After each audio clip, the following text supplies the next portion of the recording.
everyone, welcome back to the channel and thank you for tuning in. If you're new here, welcome. I'm Layla, the LENORMAND reader, and today folks we are doing part 2 of the signifiers tutorial video. So if you didn't watch part 1, I'm going to link it here. Have a go at this video, have a look at what signifiers are and what we can use them, and when you're done watching that video then circle back to this one, because in this video we are running through some actual examples with the card. So just by way of recap, signifiers are cards that represent a topic. And in the first video, I went through a few ways we can use the cards to represent a specific topic. So we're going to go through them here. So I have 4 piles of cards that I've prepared ahead of time that are aligned with the examples that I gave in the first video. The first way we would use cards to represent a topic is by referring to their main theme. So in the first video, I made a reference to the letter. The letter is about communication. So if our theme or our question is about communication, then the letter is definitely a good card to use. The letter is generally associated with written communication, so things like email and messages and letters and things like that. But I think in terms of a broad way, it can apply very well for communication. The other candidate would be the bird. The bird is a bit more vocal in nature, it is more oral, so you might want to apply it. But I think that because the bird is associated with a bit of anxiety, I feel the letter is more neutral and more appropriate in terms of a signifier when it comes to communication. So that's my first example for using the theme as the basis for choosing a signifier. The second example that I have for you is the lily. The lily is about career and life path. So it's a really good signifier for more open-ended questions and for your life direction in general. It can sometimes be associated with old age or health, but I think this is a correspondence, and we're going to give examples of using the cards for correspondences in the next pile. So the lily is very broad and general, really good for open-ended focuses. The third example that I have for you in terms of the general theme of the card is the dog. So the dog is the card of friends and friendships. It's an excellent card to represent someone in your peer group, possibly a sibling, and of course a friend. So these 3 examples, they refer to the main meaning of the card as the basis for choosing the signifier. And I have to say that this is the most common way we would use the cards to interpret their signifier. The most obvious way is to refer to the card's main meaning to choose as a signifier. The next pile is examples of correspondences. So a correspondence is a more specific meaning of a card. It is not the general theme. It is how we interpret a card for a specific context. So the example that I gave in the first video is the fish. And I suggested that the fish, at least in my dictionary, and as far as I'm aware, several other LENORMAND authors, the fish is associated with men's sexual health. So it's often a reference for fertility and men's health in that sense. So if you are asking specifically about that, then the fish might be your good candidate for it. Now notice that this comes into contrast with the fish's general meaning. The fish's general meaning is about money and prosperity. This is very different from men's sexual health. So you see that the correspondence meaning is what we are using in this case to use this fish as a signifier. The second example for correspondences that I have for you is the fox. The fox is generally a tricky card. It is associated with traps and deception and people who are deceptive and half-hearted and probably fake and false to your face. But the fox is also associated with work. In a work environment, in a work context, the fox is the card of 9 to 5 jobs. So this is different from people who have their own business or who have more enterprising kind of work. The fox is much more about this day-to-day routine kind of job. So if you are asking about your 9-to-5 job or your client's 9-to-5 job, then the fox might be the right card because it has this correspondence. And again, notice that this meaning is very different from its general meaning of being about deception and traps. The third example I have for you as a correspondence is the sun. Now, in the first video, I suggested that the sun is one of those all-around positive cards that is not really good as a signifier. Why? Because you want to choose your signifier and then draw your cards. We'll get to this in a second, in a bit more than a second, in a minute. And you want the sun to turn up because it might tell you that this area that you're asking about can work out really positively for you. But in terms of a correspondence or a more specific meaning for the sun is associated with summer and probably going to a beach somewhere, you know, that kind of environment where it's sunny and summery. And so if you're asking about a summer vacation or the summer season or something happening in the summer that is specifically dependent on the season itself, then the sun might be the right card because it has this correspondence. Okay, so this is another example of using not the general positive meaning of the sun, but its specific indication or correspondence as referring to the summer season. So these are correspondence examples, and you see this is different from referring to the general meaning of the card. We're looking at a very specific meaning of the card for a specific context. Now, the third way we can use the cards to get a signifier is by referring to their pips. So on my deck, the pips are pretty small. I have them in tiny print here, but on your deck, you might have them as a bigger sized inset. So the pips are generally helpful when it comes to people. This is the Jack of Hearts and the whip is the Jack of Clubs. The Jack of Hearts is really good to represent the person you have a crush over, your lover, someone you would like to have in your life, or possibly a really kind person. And this is also supported by the symbol of the heart. So this is one way to represent a person, is by referring to the pip. Another example is another Jack that I have for you, and that's the Jack of Clubs. And this is the whip card. So you can imagine that the Jack of Clubs is someone like a troublemaker, you know, someone who's always confrontational and argumentative. And in fact, these are characteristics that we associate with the Jack of Clubs. I've also suggested that the whip, like the sun, you know, being an all-around negative card most of the time, is best not selected as a signifier, because then if it turns up around your signifier, then you know how that area is going. But it is also a possibility to use it as a signifier based on its pip, the Jack of Clubs. And you know, I do have the fish in here. The fish is the King of Diamonds. And the King of Diamonds is someone like a businessman, a very independent person, someone who is well established, has quite a bit of wealth, you know, is an authority, has influence. You might want to use the fish to represent someone like that, especially if it's a man, because of the king. But again, you know what I've said about gender before when it came to the man and woman significators, not signifiers.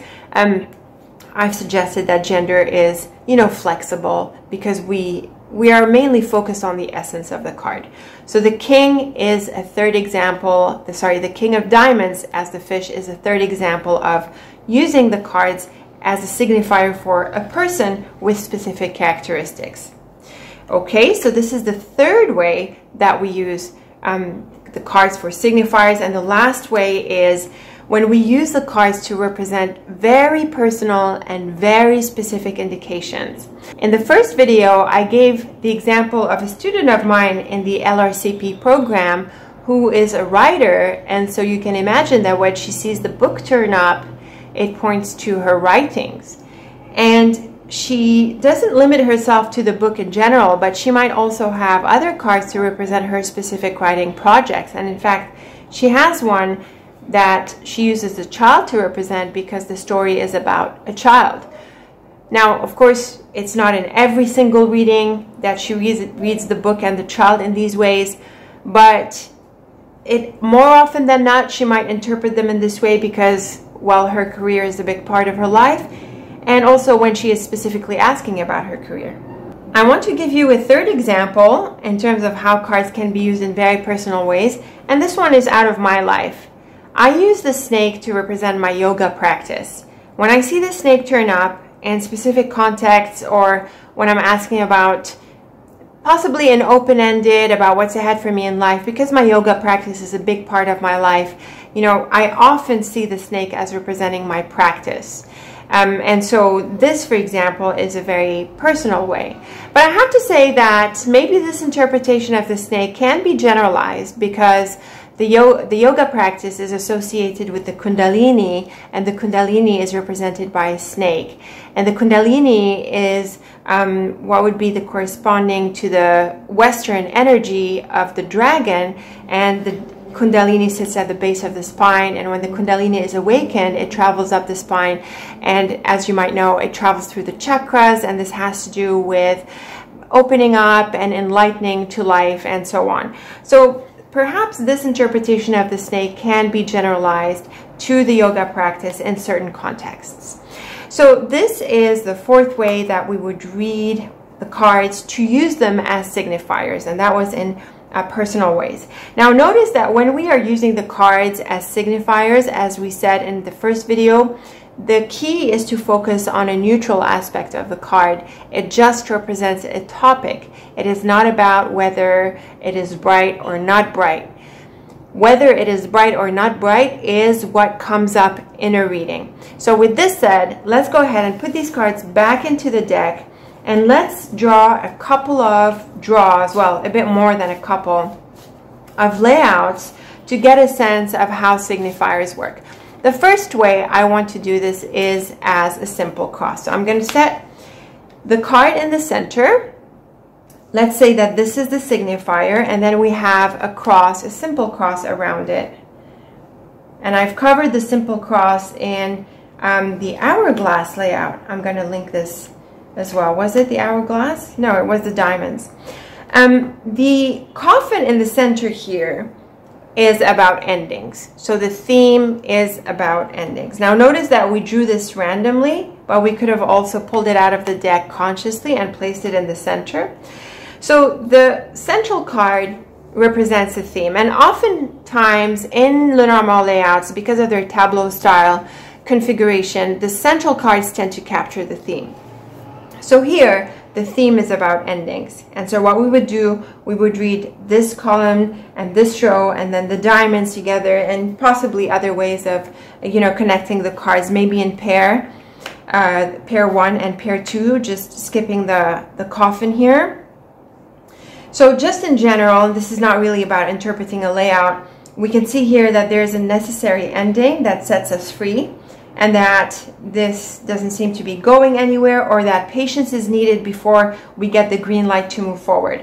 The thing about the cross here is that it seems to be a little bit out of our hands. We have to wait this out. And the thing about the woman is that it can be waiting for this person to come back to get the green light from her.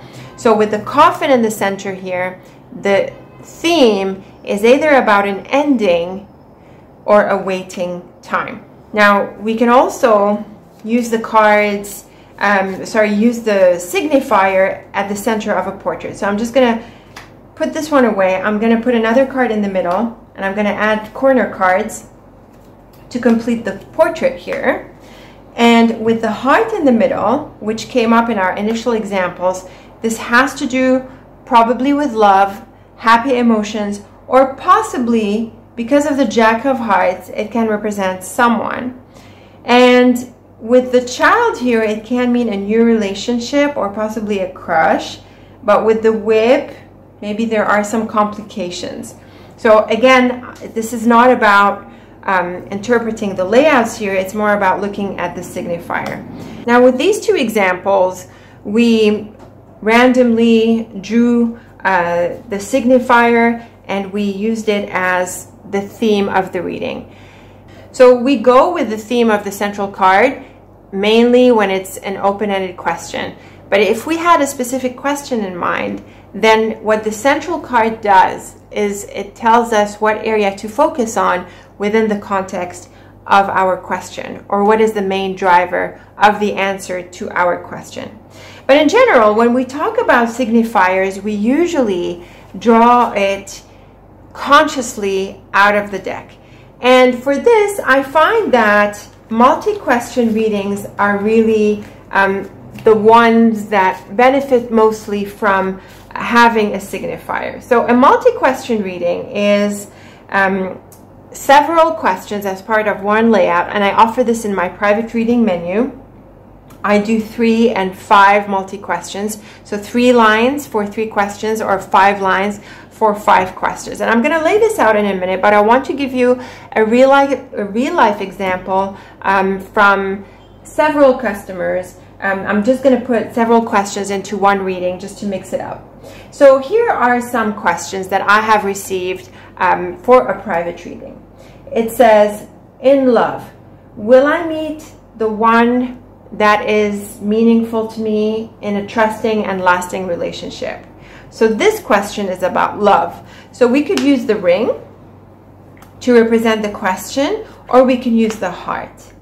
You might also want to consider the man or the woman to represent this question if it is relevant, or if your client prefers, you know, because oftentimes the man and woman represent the other significant other of our readee. But if you don't know the details of who's the man, who's the woman, and you don't think it's relevant, you might choose either the heart or the ring. Personally, I would go with the ring, because the ring is more about commitments than the heart. That would be my personal preference.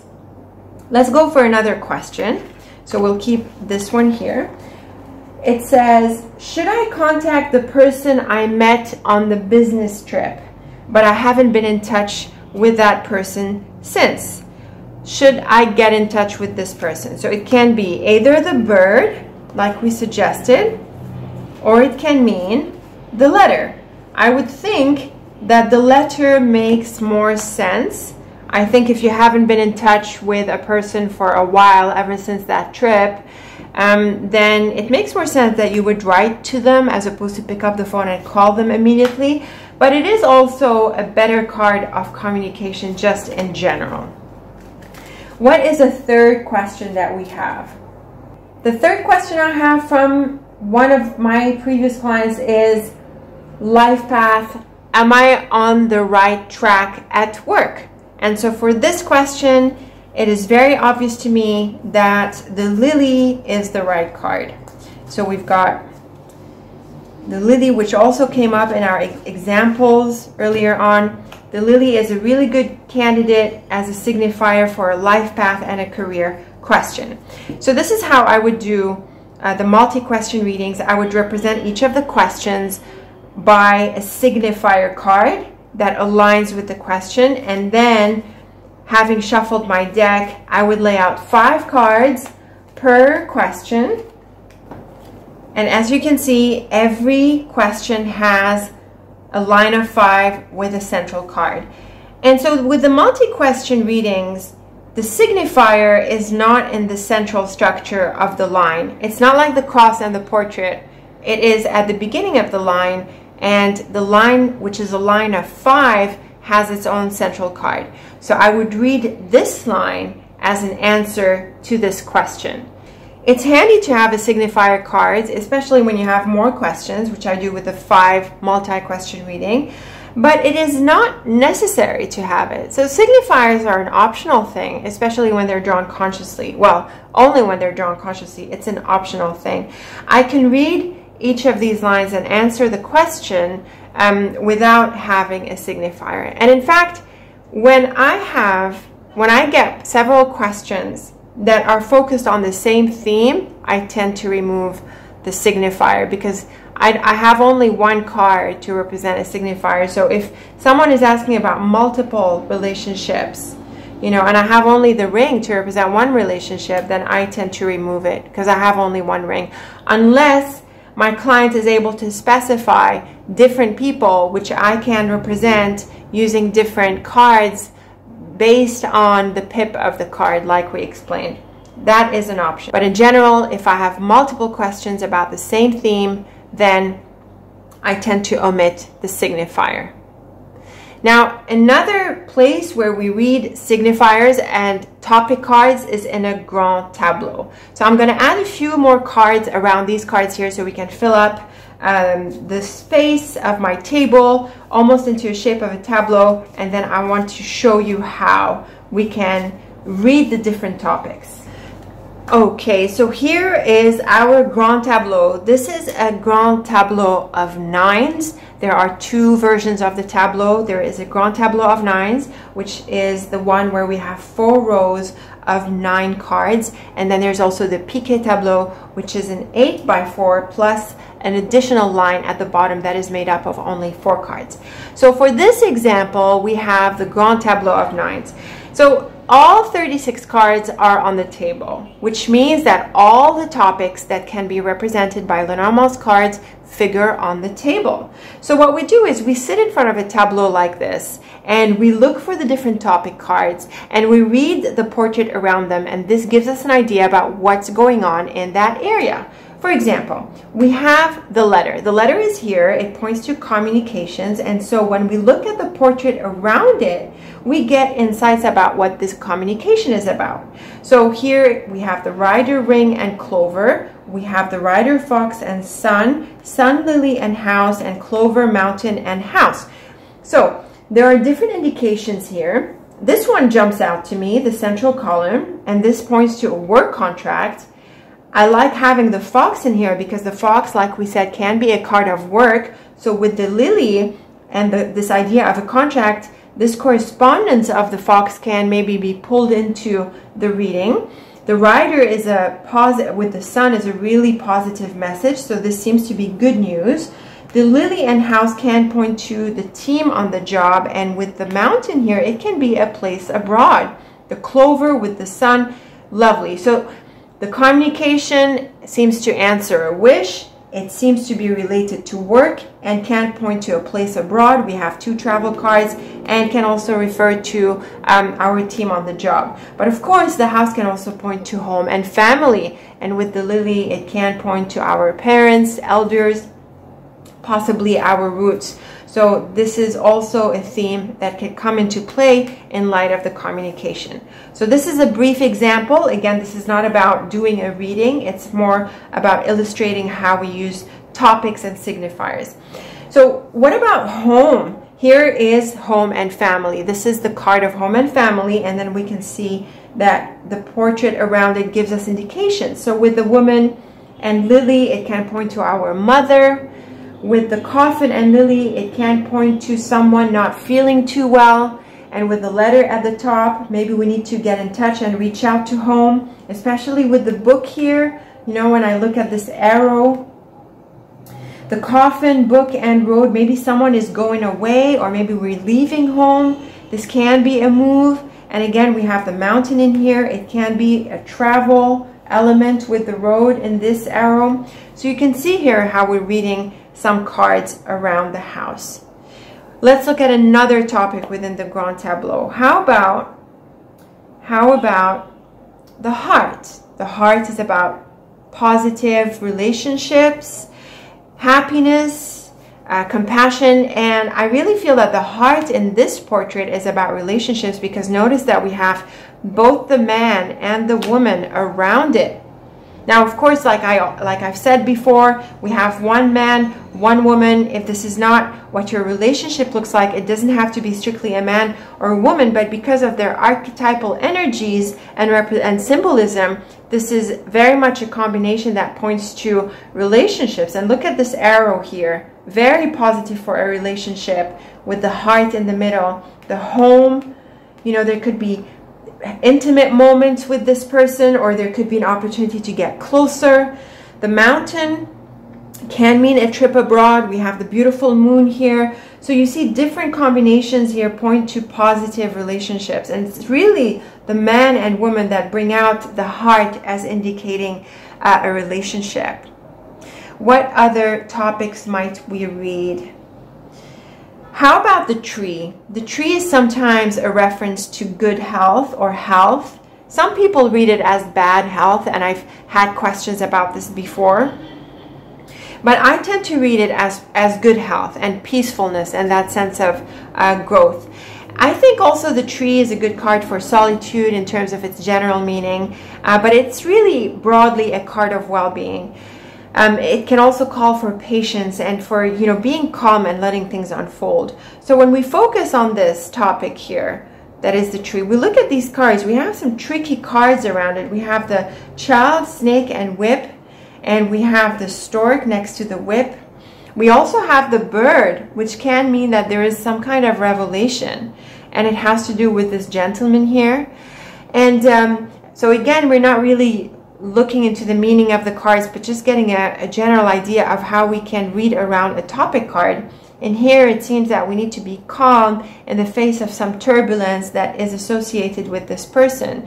So maybe there's a bit of a conflict or differences that come through. There's no need to, you know, jump the gun. We have the tree before the whip telling us to temper our response in the face of this. So these are just examples. And as you can see, we can pick any card in a tableau and interpret the portrait around it to get an indication about what's going on in this area, in this topic. So like I said in the first part of this video, the signifier part 1, you can do a tableau and just look at the different topics and read the portraits around them. So if it intimidates you to do a reading of these long lines here, but you still want to do a tableau, you can do or focus on this topic technique within a tableau. And notice that when you are reading the portrait around a topic, you are reading a 3 by 3 by 3 square. You are reading 3 card lines. So it's a really good way to immerse yourself in front of a tableau without feeling overwhelmed by having to read these really long lines and long diagonals, okay?